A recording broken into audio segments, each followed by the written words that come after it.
চালু থাকবে ততদিন যতদিন পর্যন্ত কাদিয়ানীদেরকে রাষ্ট্রীয়ভাবে কাফের ঘোষণা করা না হবে।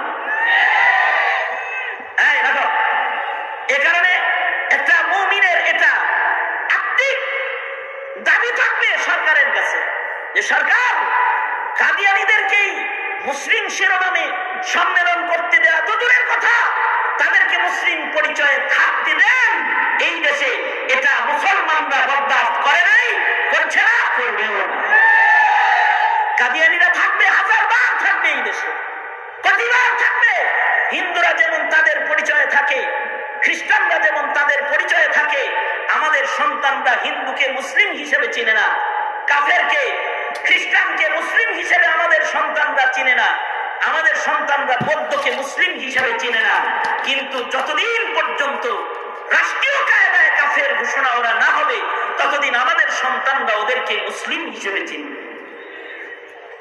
মুসলিম হিসেবে চিনলে আরো বেকায়দা আছে, সেটা হলো বিবাহ সংগঠিত হয়ে যাবে।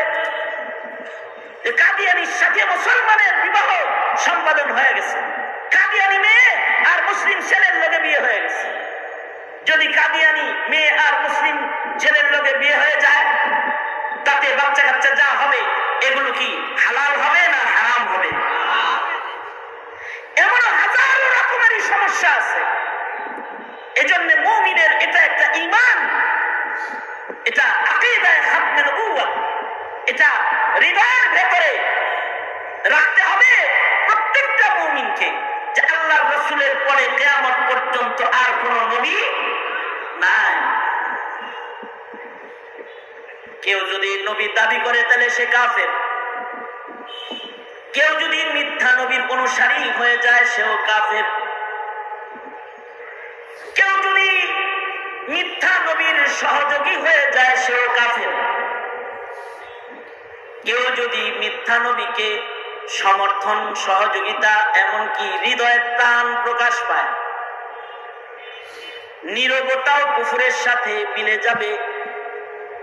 সুতরাং সন্তানদেরকে শিখাইতে হবে লা ইলাহা ইল্লাল্লাহ মুহাম্মাদুর রাসূলুল্লাহ।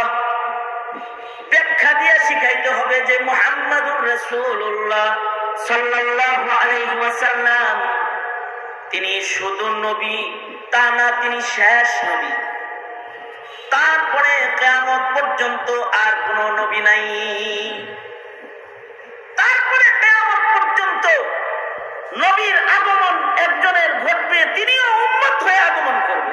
ঈসা আলাইহিস সালাতু ওয়াস সালাম তিনি নবী ছিলেন, আবার আগমন করবে কিয়ামতে। নবী হিসেবে আসবেন না, উম্মত হিসেবে আসবেন।